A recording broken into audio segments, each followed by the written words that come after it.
Hello and welcome back to the Card Pool. The water is just fine. I'm your host, Stu. And I'm Kyle. And today we are doing a quick little magic moment for the new Commander set coming out, known as Commander 2020. Yes, indeed. And this is following up on the recent review that we did of the new Ikoria set, both of which are coming out on May 15th. And this is actually interesting for Commander because this is the first time that the release of a Commander product has been directly tied to a new set. And we will see that reflected in many of the cards here. Which is kind of cool. It's also awesome because we are in a little bit of the wedge set, but we'll wait on all those pleasantries. We'll just dump right on into the set right now. And we're going to take a look at the box-facing Commander. So if you go ahead and you buy the product, these are the guys right on the front. So we'll do a quick little breakdown on them. We're not going to do it for all the legendaries in the set, but we'll go ahead and give a little bit of what we think about this mechanic style, the color set, and how we feel as it is in Commander as a whole. So the first one, Kyle, I'm out of breath. You take it. All right. Well, first off here, we have the headliner for the Jeskai deck, Gavi, Nest Warden. So that is blue, red, and white, and an additional 2 colorless here for a 2/5 human shaman. Use 2 abilities here. You can pay 0 rather than pay the cycling cost of the first card you cycle each turn. And whenever you draw your second card each turn, create a 2/2 red and white dinosaur cat creature token. So, hey, landmark here because cycling actually gets its own cycling tribal commander finally. So, yay. I don't know that anybody was really cared about or asking for this. I know I certainly wasn't. And it's like, I don't know, it's pretty meh, if you ask me. Outside of a couple maybe potentially powerful things you could do with this, I don't see why this card makes any better commander for a cycling deck than pretty much any legendary creature you could choose. Cycling didn't need its own commander, I feel like. Oh, no, cycling could use its own commander because, again, it hasn't gotten much support. The only thing is I wish it was 5 colors or 4 colors. Like, this would have been a great one to be 1 of each color for each type of cycling and go ahead and do this. Like, why restrict yourself from 2 of the other colors that can also cycle? Like, let's go ahead and bring it all in all together. But beyond that, I wouldn't say I hate this card. Sure, getting a free cycle effect is nice. This goes around and makes something like a fluctuator a little bit better. Like this is a little bit better than fluctuator to say because there are cycling costs that are like 8 or 7 or 5 and stuff like that. So being able to make them 0 is awesome. Whereas most of them are typically around 3, 2, or 1 mana. You're not really saving much on that cost right there. But you are able to go ahead and generate a field, which is pretty much the whole point of this deck right there. It is about tokens, but again, why isn't it in green? Green's all about tokens. Sure, you can use Anointed Procession or something, but it really feels like this should be a 4 or 5 colored commander for me personally. Yeah, this does not feel like a Jeskai card at all in really any way. And I mean, like I said, are there some potentially powerful things you could do with this? Yes. I mean, cycling a Decree of Annihilation for 0 and blowing up the field is going to make a lot of people really sad. Yeah. However, outside of that, I don't see it. I really don't. Like, is it nice to be able to cycle 1 card for free every turn? And since, the nature of cycling means you can do it on other people's turns and the way this card is worded, do I get a free draw every turn? Sure. I guess that's all right. But what do I get for the payoff? A token. Okay. Like, I don't get it. What's the point of this? And not to mention the fact that it's whenever you draw your second card each turn, which is only going to be relevant on your own turn because you can't cycle for 0 more than once every other turn. So you got to invest mana in it. Why? Yeah, it's a little goofy in that regard, just for that, because you want a little bit more. Like, sure, you can make tokens on other people's turns, but if it's not having some sort of crazy ETB, like, sure, if you had aura shards out, that would mean something. But you're not in green. You don't have that. So it's like this would have been way better in 5 color. And it also kind of maybe needs 1 more line of text of some sort of effect to it. But again, there's not much more I can say about this besides it's not bad. It's just not great. Yeah, I'm passing on this one. Next. All right. So for the next one, all right, I need you to tell me the name because I can't say it. I think it's Jarina Kudrow. Maybe. Jarina Kudrow. That sounds saucy. So that it is a 4-drop commander, 1 generic for also adding in a red, white, and black for a human soldier with a 3/3 body. And when this creature goes ahead and enters the battlefield, create a 1/1 white human soldier creature token for each time you've cast this commander from the command zone this game. Other humans you control get +2/+0. So this is an anthem. It's a tribal anthem commander. I'm not sure if it's actually supposed to be a commander. It seems more of a support card to me. Like you'd rather this be in the 99, but then you wouldn't get the token. Like this Well, is actually one that you would though, because you have to note whenever you get a token from each time you've cast a commander from the command zone this game. So if you've played your commander 3 times and then you just cast her from your hand as one of your 99 cards, you get 3 tokens. Oh, then I take it back. I'm illiterate. But like, also, if this was the commander, it rewards you for losing your commander, which is not something you want to have happen. But again, if this is a card in the 99, you can get decent value with this, being able to go ahead and sneak attack this in because you are in red, go ahead and blink this thing out, or recur it from the grave. So that effect as a card in the 99 is valid, and I think that's where this card should be. Well, so here, I mean, there's a lot of things to consider with this. We have a card from the Mardu wedge, which historically Queen Marchesa is in that same wedge, and that's one of the better commanders out there overall. Yeah. It's really powerful. So here we have the human tribal commander. This is basically what this deck is supposed to be, human tribal. And is it decent? I guess. Again, there's going to be a running theme in this video where I complain about how boring and generic these commanders are, and this is no exception. It's a step in the right direction. I think human tribal kind of needed a shot in the arm to be competitive, and this gives it that in semi-decent colors. However, it doesn't blaze any new trails. Ooh, an anthem effect. Ooh, a token effect. Big friggin' deal, really. We've seen it before. It's basically Prosh, but Prosh is so much better than this. It's crazy. Yeah.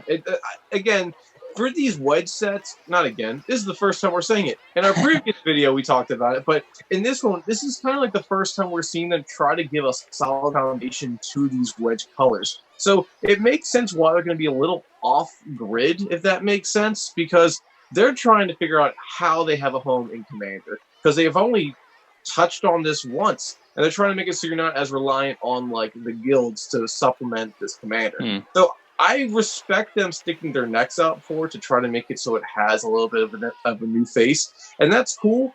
And it doesn't mean they're going to get it right the first time.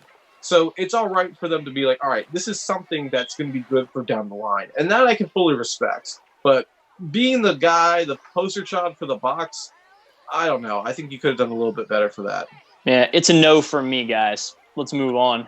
So moving on to the third one. Now, this is the one that is Teamer, and I think Teamer is probably the one wedge that's been the most supported in the set. We're going to be looking at a card called Calamax the Stormsire. Now, Kyle, this one Hey, look at that. You got it right. I did get it right? Yeah, you got it right. All right, I'll finish reading the card, and you can tell me you just on it. All right, so this is a legendary creature. It's an elemental dino. Gotta love that flair right there. It has a 4/4 body. And whenever you cast your first instant spell each turn, if this guy is tapped, copy that spell, and you may choose a new target for that copy. Whenever you copy a spell, go ahead and put a 1/1 counter on this guy. So, Kyle, you're all about casting instants and stuff, so how does this line up for you? Well, I like to call this guy Dino Riku because he basically is a dinosaur version of Riku of the Two Reflections, who is also a Teamer commander.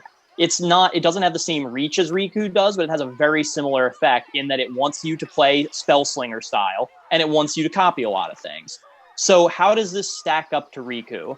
I don't think it's an interesting new twist on this sort of thing, and in this card's defense, I think this is probably the strongest of all 5 of these commanders, just in a vacuum. But still, it's just boring, even still.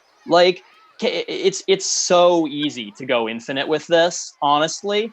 And the color combination promotes some reliable combos, but those combos are just extremely predictable. Is it good? Yes. Am I excited to build a deck around it? No. No, I'm not. That's a fair point. And actually, Teamer's the one that, like I said, that we've seen the strongest foundation of what it could be. We have seen cards like Riku before, and Riku is actually kind of torn. Do you go for a spell slinger style, or do you go ahead and make a creature variant of it? And that's the joy of that deck. You can go ahead and do both, or one, or even neither at that point. So this is kind of like a half a Riku. It's going more along the line of the spell slinger route. And the cool thing about this is it doesn't require mana to go ahead and do this. So you just have to go ahead and attack your creature, which can be done in a variety of ways. Auras, equipment, vehicles, or just flat out attacking. And then you just play something and then you get it again. It feels good for that. And actually, I almost feel like this is kind of trying to promote a Boros style. Like, hey, I'm going to go ahead and attack and get some sort of quick play with that. It almost has that the combat step matters feel, which is very unusual in Teamer, because Teamer really doesn't care about that. Just beyond having a little bit of red, it's not like, hey, I can't wait to make my guy have first strike. Bam! You didn't see that coming. Eat it. Or like, now it's got indestructible. Whoa, in your face. Like, it's kind of a little odd in that regard. Well, I mean, there are ways to tap him down without attacking. Like, for example, like a Springleaf Drum where you can tap him for mana, or an opposition where you can tap him to tap other people's creatures. Like I said before, my problem with this card is not that it's not powerful. It is. Don't get me wrong. It is. But I see the lines of play here almost immediately. You play a Twin Cast, for example. Copy each other, copy, infinite, giant dinosaur, kill somebody.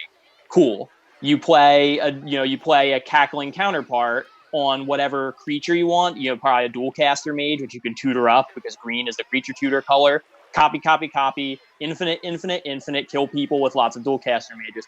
It's just like, it's not that it's not good. It's just, I've seen this deck done a million times before, and I'm not excited by another version of it. I'm sorry. Yeah, I'm just it's not. more of the same. It's like the same thing we've seen again with like, a Merciless Executioner, and now, we got Fleshbag Marauder. Yeah. It's just we know. It's been done. Like, try some new territory, guys. For the love of God, come on. Yeah, it's like, don't just yeah. Well, I'm gonna go back to Fleshbag and Merciless. This one's a zombie. Oh yeah, that's different now.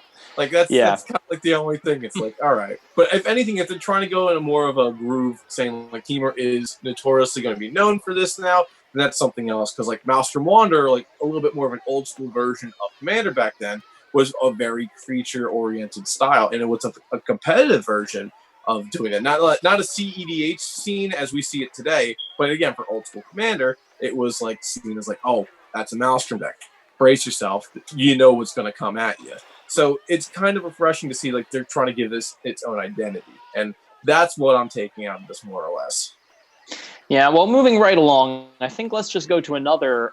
This one's very much more interesting to think about, at least. But the next commander here that we have to consider is from the Abzan Wedge. So that's white, black, green. And it's going to be Cathril, Aspect Warper. Ooh, that thing looks creepy. It's a nightmare insect, and it is a 3/3 for 5. So when Cathril enters the battlefield, you put a flying counter on any creature you control if a creature card in your graveyard has flying. Then you repeat that same process for First Strike, Double Strike, Death Touch, Hexproof, Indestructible, Lifelink, Menace, Reach, Trample, and Vigilance. Then put a +1/+1 counter on Cathril for each counter put on a creature in this way. So, yeah, I mean, that's a wall of text, but I'm going to break it down for you very simply. Yay, we get another spin on the tried, true, and extremely tired Karen Wanderer, Soulflayer, Keywords, Soup deck. Awesome.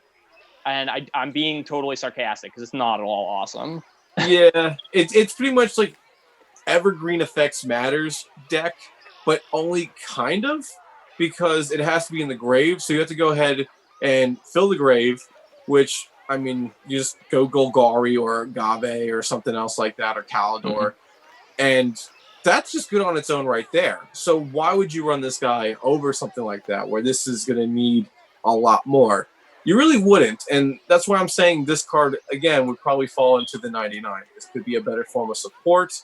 Go ahead and make it, you have a beater, you have added effects onto other things to give them evasion, or make them more aggressive, or more lethal, whatever you're trying to do. So this could be a kind of modal I don't know, finishing piece, but it's not that efficient though. Yeah, well, the bottom line for me is that this wedge in particular actually has very good commanders already, namely Carador and Gave. And is this card better than either of those? No, it's not, no matter how you try to slice it.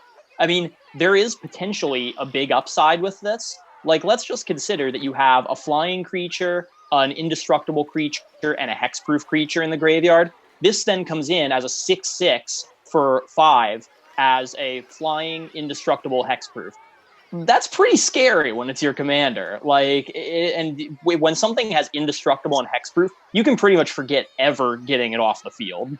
So is that kind of a terrifying situation to be in? Yes. And in fairness, I did try to brew with this card. I did. I had the idea, what if I use this with cycling creatures that have keyword abilities? Toss them out, draw more, toss them out.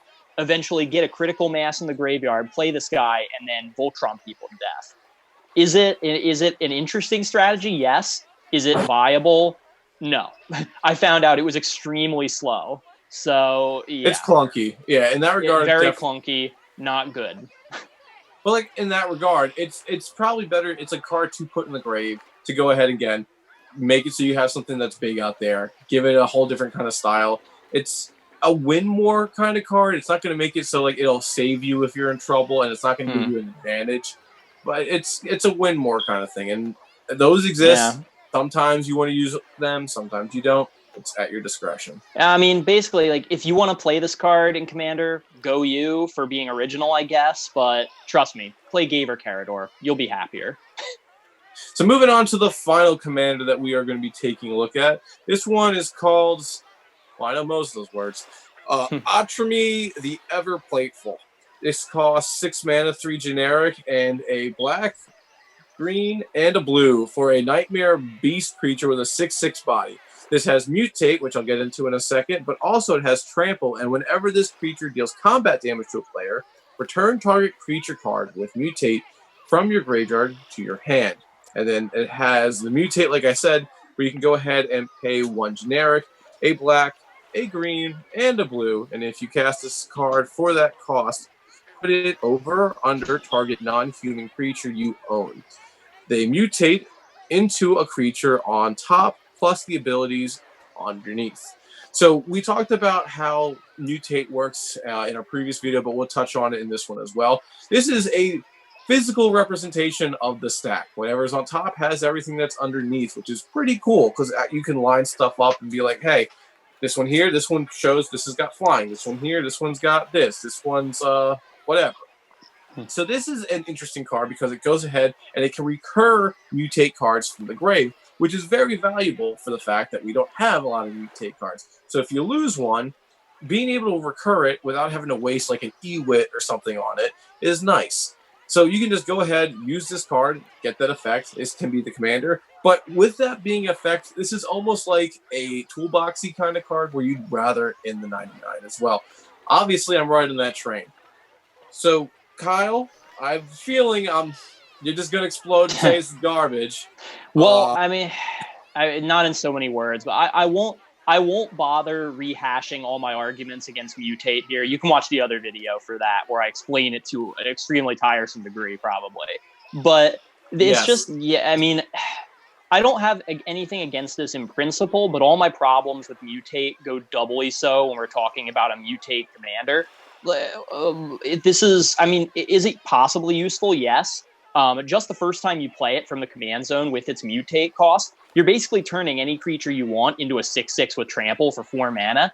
Not too bad, you know. That's actually not a bad investment. And the idea of getting Mutates back from the graveyard to your hand to reuse them, also not too bad in principle. But honestly, once it starts getting more expensive, 6 mana for a 6/6 with Trample, 8 mana for a 6/6 with Trample, I really don't care at that point. I don't. Is this going to be better? The question you have to ask yourself, what is the advantage of playing this over any of the other Sultai commanders?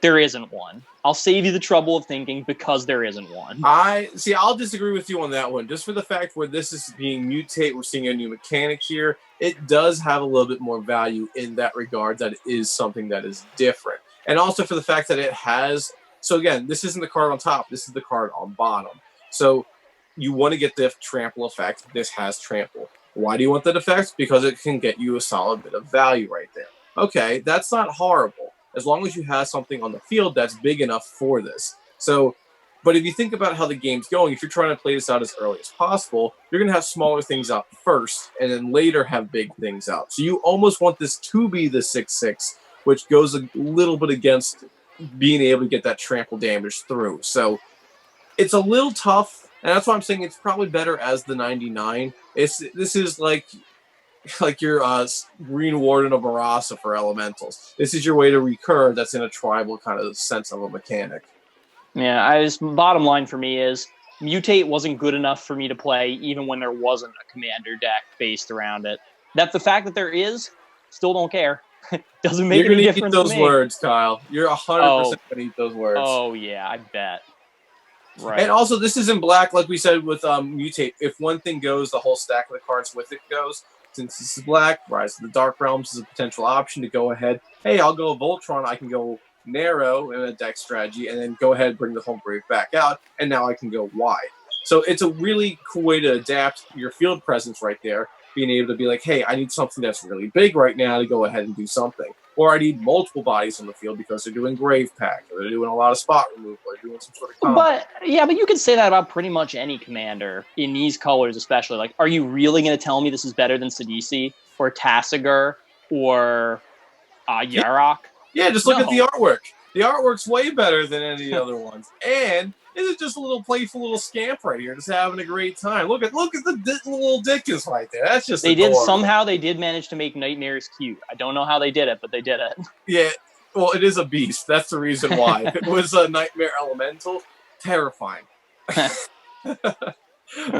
so that's the 5 commanders. We're going to go ahead and touch onto the hidden gems real fast. Mm-hmm. These are 3 cards that we liked that weren't of the 3 most expensive cards that are in these commander products. Kyle and I are going to have very big different views on this because I'm obviously correct. Right. So at number 3, I'll be talking about an artifact card called Manascape Refractor. Now, this, again, is a 3-drop artifact that enters the battlefield tapped. Now, this thing has all activated abilities of all lands in the battlefield, not just yours. And you may spend mana as though it were mana of any color to pay the activation cost for this card's activated abilities, which is pretty wild right there. Because if you were to go ahead and make it so you have the effect of somebody's land and it's out of color, you couldn't be able to use it. Well, this has the added caveat of making you be like, hey, that's not the case. So why do I like this card so much? It enters tapped, which kind of hurts, and especially if this is supposed to be a 3-drop rock, that hurts. And yeah, it does. But the potential value on this thing over a 3-drop rock is huge. Being for the fact, if anyone is going for any kind of combo or combination of lands to give them an advantage over somebody else, this can go ahead and give you the same thing for a lot less work. So I'm looking at Cabal Coffers and Urborg. If some mono black decks out there using this, well, usually that effect is just for them. Maybe someone has some way to clone a land. Well, this thing can be a mana rock for you until that happens, and when it does, you get all that extra mana from Cabal Coffers because you will have all swamps as well. Just for having a way to be able to keep up to speed with some of those competitive lands, and also expensive lands. A Gaia's Cradle, awesome card. We all know it. We don't all have the money for it. Play this card, it does that as a supplemental effect. Also, if you're not in green and you want to have that effect, you now have that effect. And that is pretty wild. Any expensive land that you've ever wanted to put in and you play in a group of people who have endless budgets to go ahead and buy whatever cards they want to throw in there, you now have a clone for that. And that is awesome. And I'm not going to say that this card isn't good. It's just weird. Like, I have no idea what to do with this thing. Like, how do I benefit? I told you what to do with it. But it just feels like so much work, though. Like, why would I break my back to go ahead and play this for I don't know, maybe depending on what somebody else plays, getting something good, or maybe it doesn't even work with my deck. Who knows? Like, is it easy? It's an easier way to get Dark Depths off, I guess. That's one positive. Is it cool to have a second Cabal Coffers or a second Nykthos? That's what I was about to say. But I don't know, man. Like, is this better than because we've talked about 3-drop mana rocks recently. Is this better than like a Chromatic Lantern? Is this better than a Commander's Sphere? I don't know. I don't know that it is. Honestly, will some decks like this and think that it's cool? Possibly. But yeah, I don't know. I just don't see it. I really don't see it. So it's a 3-drop Felwar Stone, if that puts it into a perspective of how to actually line this up. And for that 1 extra mana, it's now any land out there that looks enticing, it's that. So if you need a strip mine, this is a strip mine. Also, for the fact where it's like, if there's anything to go ahead and use blanket effects on lands, you can go ahead and make it so like you can still go ahead and take that effect. This is something, it's just out of the box awesome. Because we see clones for artifacts, creatures, enchantments. Now we got one for lands. That's a big deal. And this is tutorable and workable in any deck. And I think it's something that when you see it in action, you're going to be like, all right, I might need to try to make room for it. Well, this is one of those things. I think it's such a broad and weird kind of effect. I think I can't really properly just evaluate it right now. I'd have to see it played. Like, and hey, maybe I will change my mind after I see it played, but right now I'm just kind of like, eh. But yeah, we'll see. I'll be willing to wait for you to admit that, Kyle. Don't worry, I have all the time. But for your number 3, what are you telling us about? All right. Well, my number 3 is going to Fireflux Squad. Now, this is a human soldier creature, costs 4 mana, 3 generic, 1 red for a 4/3 with haste. When Fireflux Squad attacks, you may exile another target attacking creature you control. If you do, reveal cards from the top of your deck until you reveal a creature card. Put that card onto the battlefield tapped and attacking, and the rest on the bottom of your library in a random order. Now, the reason I picked this card as one of my hidden gems is, once again, as in the last video when I was talking about the awesome new Boros commander from Ikoria, card advantage is the name of this game. There are some colors that don't get it as frequently as others, and red in particular needs all the card advantage it can get. What's one of the things that red does really, really well? Make tokens, right? Usually the tokens are very small and get outclassed over the course of the game. So this guy right here, not only can he do it, but he can do it the turn he comes out because he has haste. All you have to do is swing with him and one other token creature, and you turn that token into, the sky is the limit, really. Turn it into an Eldrazi Titan, turn it into something maybe more manageable, but just any good creature. It's a polymorph for red, and an especially explosive color combination of abilities there. So I like it. I mean, I can see where it might be vulnerable, but I do really like this kind of card advantage for red. Yeah, you're vulnerable with the attack because if the board state is not set up for the fact that you want to go ahead and attack, but you need to go ahead and get something else out on the field, this might be a potential one-shot effect for you. But again, there's ways to protect. You also don't know how the board set's always going to be. And this does exile, so if you don't go ahead and hit a token, it might feel bad exiling something. But again, your commander can always come back. That's always a potential option. It's just not always the one most people want to go ahead and take. And I agree with you. This is a very solid card for that. It's only thing I got to say, it's just on a creature, it just seems like it could be potentially taken away real fast. But again, it's on the attack and not like a damage-based effect, which is what gives it a stronger point and pretty much gives it its value. Yeah, like I said, you can go ahead and do like a Dolmen Gate kind of thing with this, where it's like, all right, the attacking stuff doesn't matter, or like you can go ahead and use any kind of little things to go ahead and protect your stuff. I think this would probably be pretty good in like a Feather deck, where it's like, okay, I can go ahead and bring some sort of big thing out like that and go for it. Or pretty much any Boros or anything that's all about combo or attack steps or anything like that. This is a very solid piece of material and arguably a staple. This helps red convert from the early game to the late game, which is a skill that it desperately needs to have more of. So any form of that, cheating stuff into play for free, getting your big creatures out earlier, I'll take it. Red needs more reach, and this gives it that. Agreed. And it's not just impulse either. So now moving on to number 2 for me right here. Now this is a card I know Kyle's going to hate. It's called Nesting Grounds. Now this is a land that we got here. It can tap to produce 1 generic, and for 1 mana, and tapping it, you can move a counter from target permanent you control onto another target permanent. Activate this ability any one time you could cast a sorcery. So we know why this is in this set. We're going ahead and we're seeing this released in a commander set with a Ikoria set with it. And that one has counters where they can be lifelink or death touch or reach or vigilance. So being able to move those around is kind of like the play that Wizards forcing for this. And again, we all had the idea of counters being +1s and -1s. So like the -1s would work great in Helpatra. You can go ahead and make it so you can create tokens and stuff like that. But that's kind of like the small peanuts here. Like you just think counters and you're like, yeah, no big deal. But this is any target permanent. So this can go ahead and remove counters from lands. So if you have a Glacial Chasm, you can go ahead and remove cumulative upkeep counters from it to lower the cost for that. And being able to cantrip that over and over again makes it so you're paying a constant amount of life that is capped off at a plateau, which is actually really, really good in that regard. But the thing that really gets me stoked about this is Planeswalkers. Planeswalkers use loyalty abilities, and to typically grow them up to the point of getting an emblem, there's a certain amount of turns where it takes to go ahead and do this outside the form of proliferating. This is almost like proliferating for 1 from a target Planeswalker to another. Being able to go ahead and take that turn clock down faster to get that emblem is a big deal. And if you're running Super Friends, I'd argue you want to use this as a new staple for that type of deck build.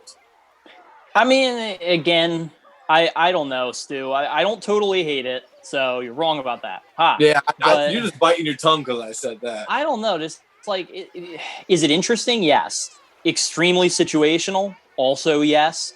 Helpful? Debatable. Like it's just very helpful 100%. Again, it's a very odd card. Moving +1/+1 counters around to different creatures probably isn't really that great.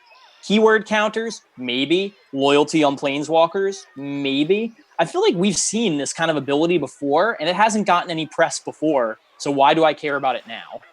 Well, actually, there are some dumb, janky ways to make this into spot removal, which that's actually very interesting. A land that can go ahead and kill stuff. Like I was saying before with cumulative upkeep, you can go ahead and make it so something can get an aura to give it cumulative upkeep and make it so that it has a counter.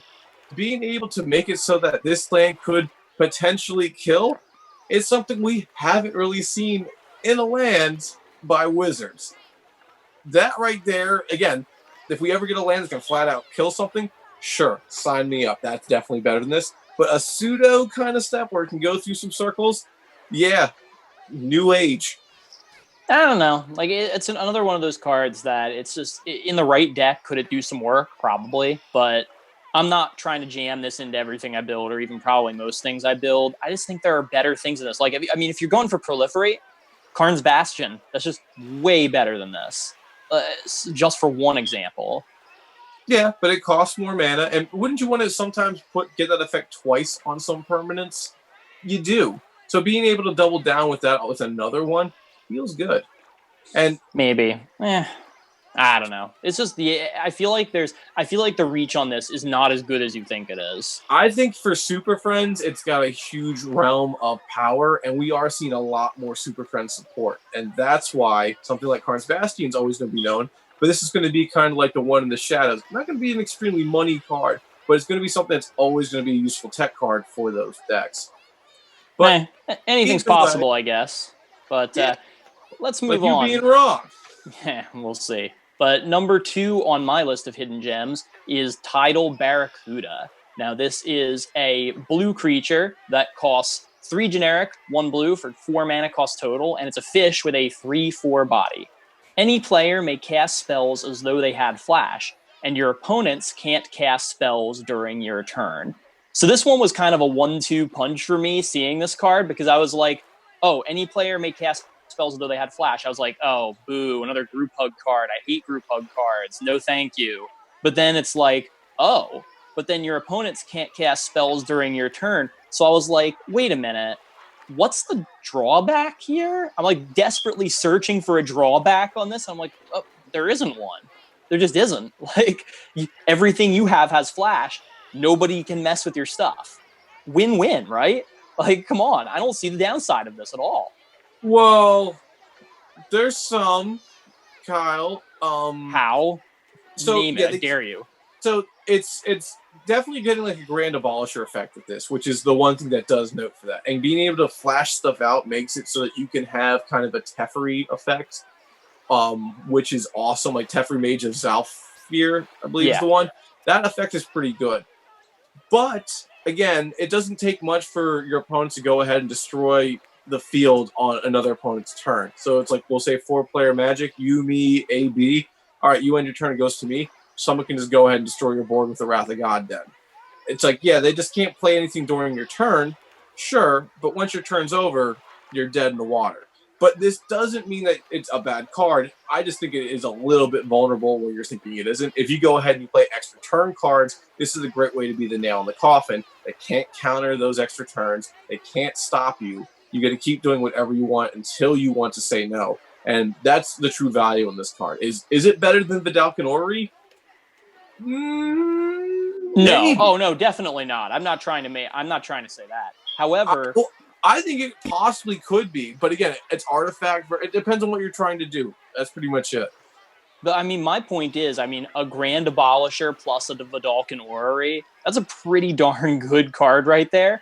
And if people are gonna like play instant speed board wipes and blow up your board, like, I don't have an issue with that. They could have done that anyway in any number of ways. You're not really giving them anything new with this card, really. I mean, yeah, it doesn't really make that much of a difference to me. Is it kind of giving other people an advantage to play spells with flash on other people's turns? Yeah, sure. However, if somebody plays a creature like on somebody else's turn, the idea is that it then kind of has pseudo haste and it can attack. But this card stops people from doing that. So once it's your turn, can other people just spam out creatures and attack you on their turn? No, because they can't play spells during your turn. So you're not the one that has to worry about it. Other people at the table have to worry about it. See, this is a card I kind of want to have phasing with, because the way to get the true ability of this is like, all right, on your turn it comes in, and when it's not your turn, it's out. And when it's out, it's giving them no value. So you could probably go through some workarounds with that. And also, this guy's got way too big of an ability of a body for this effect. I was kind of hoping it could be like a 2/2 for that, like something Elish Norn could possibly kill. Yeah, I bet you are. Oh yeah, but it's like you have flash. They also have flash, sure, and you have an unmolested turn, costs 4 mana, and that big of a body. Like, it's not even lightning boltable. I think they gave it a little bit too much, but. Hey, I think it's just right. It's a budget Vidalcan Orrery, and I will take budget Vidalcan Orrery any day. It even might have upside in some cases. I will take a budget Vidalcan Orrery as well. I totally agree with you with that. As long as I'm in blue, which I'm not, so I guess I won't, Kyle. Now, moving on to number Your one. loss. Your loss. Your loss. You'll never understand the real value of Magic. All right, number one card for me coming out here is a card called Netherborn Altar. Now, this is a 2-drop artifact. It's in black. It costs 1 generic and a black for it. You go ahead, you tap this, put a soul counter on this altar, and put your commander into your hand from the command zone. Then you lose 3 life for each soul counter that is put onto this Netherborn altar. So this is the artifact version of Command Beacon. This is one of the few ways that we actually are able to go ahead and put a commander into your hand. And Command Beacon's pretty much it. That's the only way to make it so it gets out of the zone and goes into there, which is amazing. Nobody's really been screaming about this card or saying much about this card, and it's amazing me that that's the case, because especially in black, how many commanders are kind of hard to bring out because you can't cast them from your command zone? You got Phage. Like, Phage is now can be way easier to use. Yeah, no, Stu, I mean, I was giving you the applause before, because, like, honestly, I can't argue with this one. I can't find fault with it. It is the hidden gem of this set, and that's all there is to it. I can't argue with it. Like, it's really powerful, as you said. Like, I mean, just for me, personally, this is going right into Rona. Can you imagine how fun that's going to be? Well, fun, lose turns, but sure, yeah, Rona. But yeah, this is a super solid card, and it's something that I think we've been wanting and needing for a long time. If it were colorless, that would be absolutely busted. It's not, though. It's only for decks with black in it, so it's slightly less busted, but it's still kind of busted, I think. Well, I think, all right, so it just goes to show you black really can do whatever it wants. And this card is the prime example of that. And also, like, black can't really tutor for artifacts, but it can tutor for anything. And that's what kind of makes this a reality for black. You can make a phage deck that can be a lot more aggressive than before, because instead of just having to tutor out for a land or getting something that tutor for a land, you can get this, which is way better, more usable, recurable, and black actually has a few ways to bring artifacts back from the grave. So this is something for $5 pre-market going out there is, I say, definitely going to go up in value. I think so too. And like unlike a lot of cards, this is one where you don't want to put more counters on it. However, it's a card that benefits from you getting rid of counters. So I can't wait to play this with Hex Parasite and just nom nom those counters away so you never lose any life. I agree. Well, and also it costs, like, you lose 3 life. Big deal. Like that. Yeah. That's extremely small potatoes in Commander. And it costs no mana to use. I am just flabbergasted with this card, because honestly, if it was you pay 2 to put it into play, and then it's like whatever the amount of times the commander died, like divided by 2 is what it costs. So it cuts the mana like the commander tax down by 1. Like anything would have been fine, but they went ahead and they made this Hail Mary. It should be a mythic for commander. I don't know why it isn't, but yeah, this is very, very solid. I love it. So I'm all about this card. Do you love it more than your number one? I might, yeah, but I'm gonna have to go and explain my number one anyway, because it's pretty sweet too. So my number one for this set is a card called Molten Echoes. Now, this is an enchantment on the other side of the spectrum in red. It costs 2 generic and double red. And as I said, an enchantment here that when it enters the battlefield, you choose a creature type. So yes, it is a tribal support card. Now, what do you get? Whenever a non-token creature of the chosen type enters the battlefield under your control, create a token that's a copy of that creature with haste and exile it at the beginning of the next end step. Deceptively simple ability, but wow, is that powerful. Like, just imagine this card in any number of different tribal strategies. You're basically getting a 2-for-1 every time you play a creature, and with haste no less. Yes, you lose the token, although if you play around with things like Sundial the Infinite, you don't necessarily have to lose the token. But yeah, in most cases, you will lose the token, but it's there to be sacrificed. Any kind of ETB abilities you get again. And just the amount of uses for this in tribal strategies is staggering to me. Any good tribe, like slivers have a lot of ETBs. Okay, this is just more fuel for that gas. Or they even have stuff to go ahead and sack themselves for some effect. Sack the token, no big deal. You're not losing anything right there as well. Reaper King loves this, just for the fact that you get 2 triggers to go ahead and blow up any permanent you want. So it's any deck where you want to have more copies enter, this is it. This is it. Whether it's a quantity of creature or just a flat out like solid ETB, this is it. And it doesn't even cost you any mana outside of it. You just leave it out and it goes. Yeah.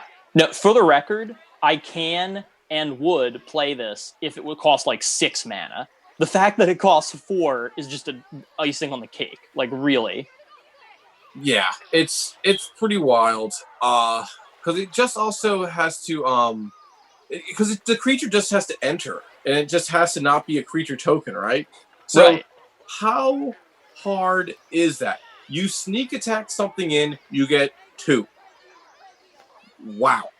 Yeah. Wow. Right? As long as it's not legendary, you get 2. This is going to be a card that's definitely going to go up just for, like, Perforos, solid value engine right in there. Anything that cares about having, like, big stuff enter, like, I always forget the name.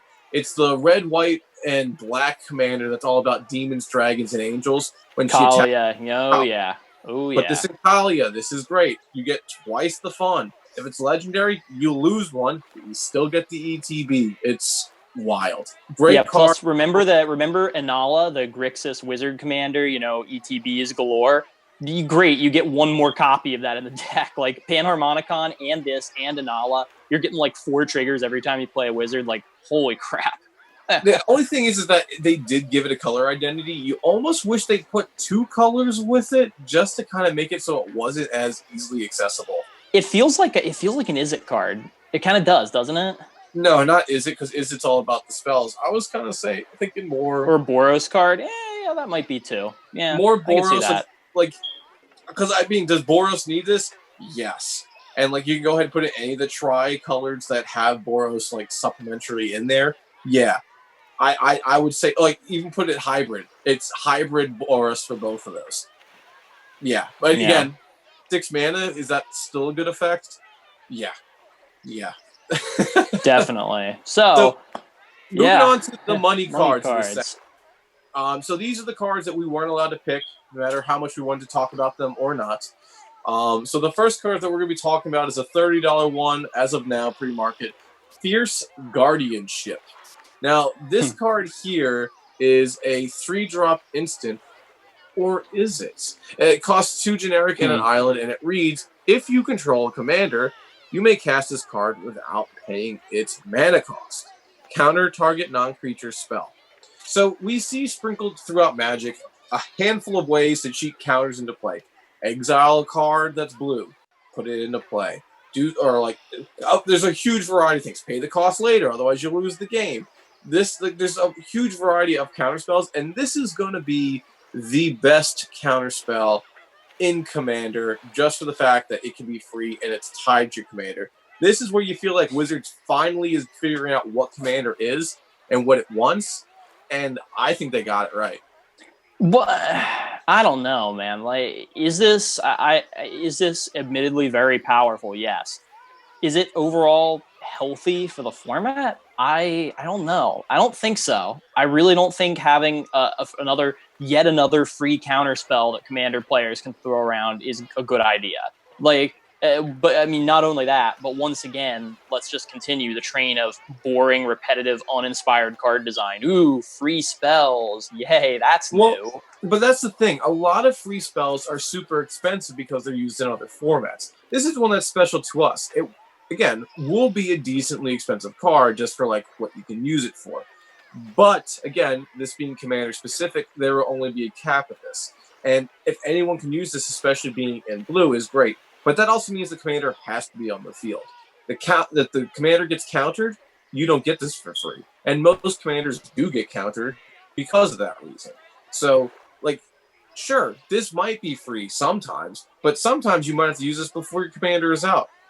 So, risk-reward depends on who you're using, who the Commander is. If you're using a 6-drop Commander, it's turn 4, you'll probably just hardcast this. It's just a different form of cancel and stuff like that.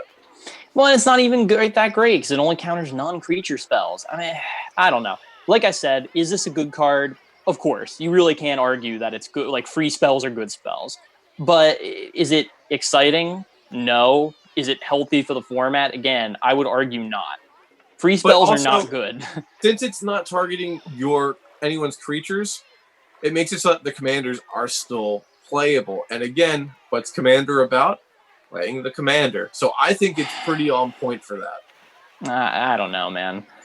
Yeah, I just don't care for it. I don't think it's good for the game overall. I'm gonna stick with that. That's my argument. I'm sticking to it. Oh, yeah, crazy. Okay. So moving on to number 2. You got this one. What's it say? Yes. So this is the only other legend we're actually going to talk about because it cracked the money cards. Number 2 on our list is Zaraxa, the Exemplary. And it's a $19 card. It's a 2/3 Nightmare Hydra from the Sultai color wedge, which is black, green, and blue. And it costs 1 more, so it's a 4-drop. It has Death Touch, the ability to tap and add 2 mana of any 1 color. And then also, whenever you cast a spell with X in its mana cost, create a 0/0 green Hydra creature token, and then put X +1/+1 counters on it. So, all right, this is the only card of the 3 money cards that I think should actually be here. This is a card worth talking about. And it's probably, the only commander in the set that's really worth talking about. because it's the only good one in my opinion. I mean, is it is it interesting? Yes. The idea of like maybe Hydra Tribal, Expel Tribal in awesome colors, that's pretty cool. This is a very powerful ability, and not to mention that it just a 2-card combo that like immediately when it was printed, everybody pointed out freed from the real, where 1 mana to untap it, tap it to produce 2 mana. It goes infinite mana just with 1 card. I mean, I'm sure there are others too, but yeah, and for Expel Tribal, I don't know how infinite mana could be broken and busted. Yeah. So, no, I agree you with know? you. Well, but that's also the thing I like about it. So I'm also amazed this isn't the poster child for the set. Like it should have been. It definitely should have been. Like it just is a little goofy for me in that regard. But so I love how you can actually use the mana for spells that don't have X in them, because we've seen that before, where it's like the commanders are all about the X spells. They can only go for the X spells. There's like the green red giant. I never remember his name. Roshin Meanderer. Yeah. Yeah, that's that's kind of like old school, kind of like X commanders right there. And this is definitely a step in the right direction.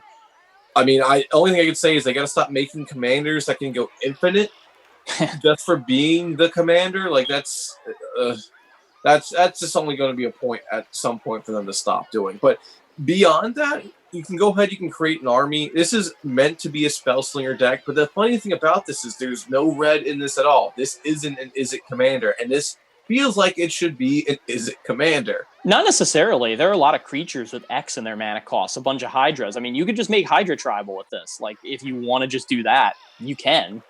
You can, yeah. But yeah, that's the beauty about this.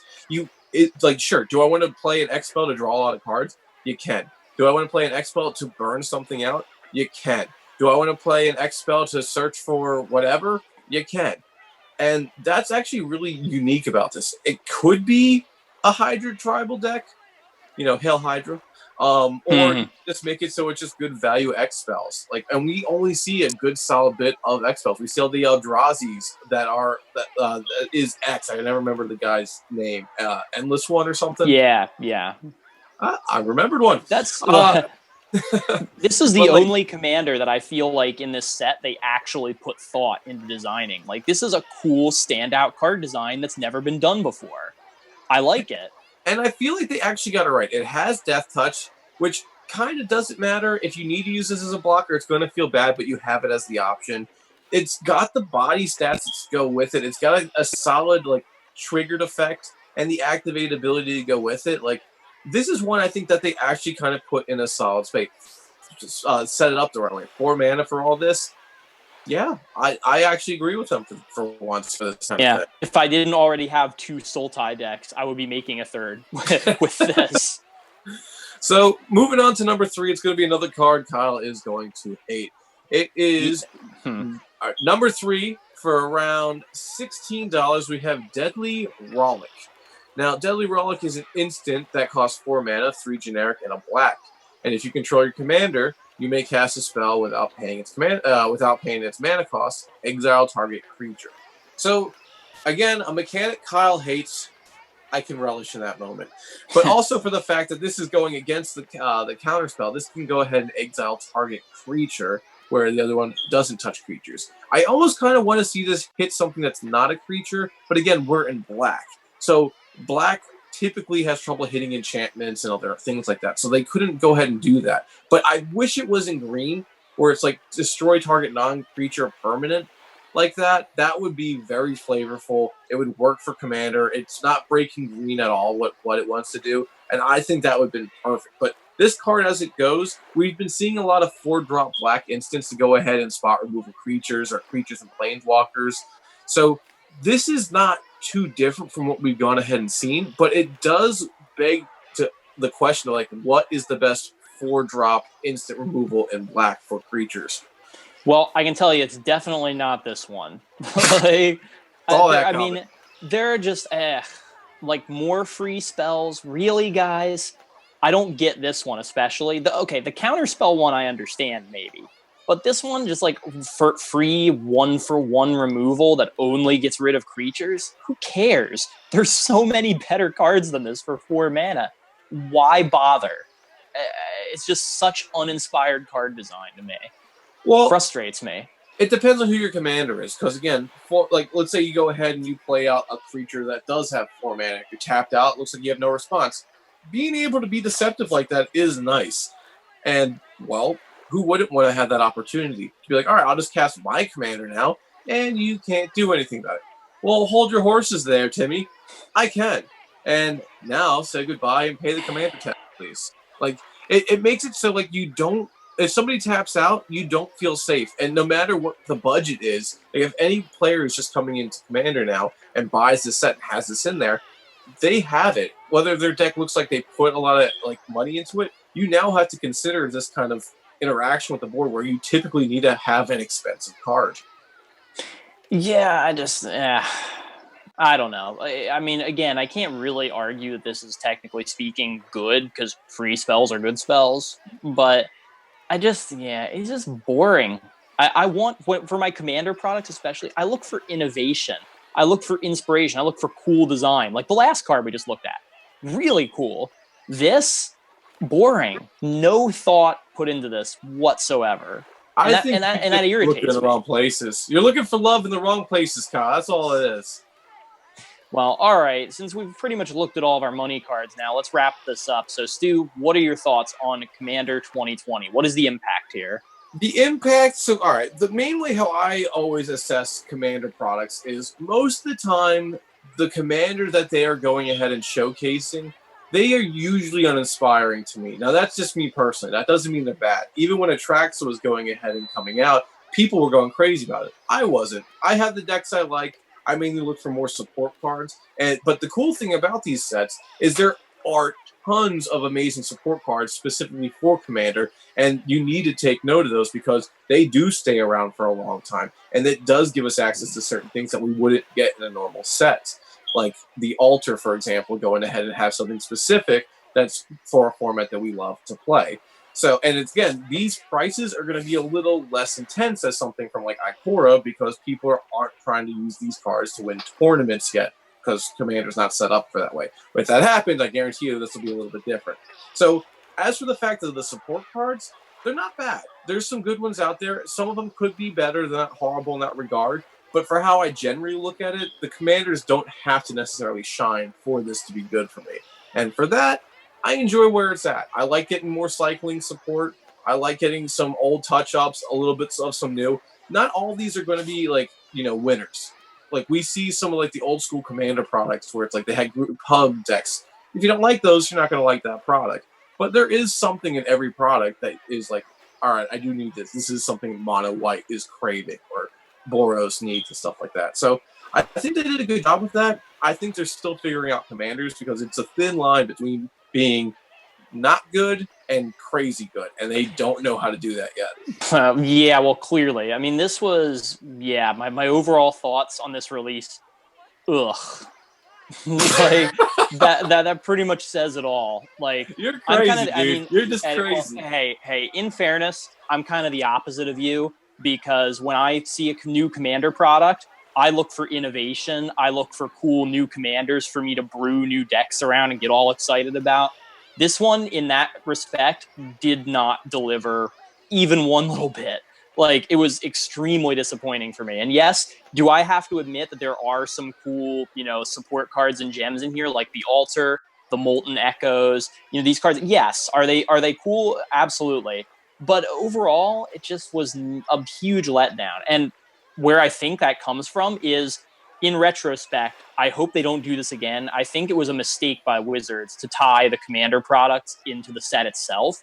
That kind of locks you into a certain card design and a certain set of themes because they felt like they had to make a Mutate Commander. They felt like they had to make a Keyword Soup Commander. They felt like they had to make a Cycling Commander when none of these are things that anybody cared about or asked for.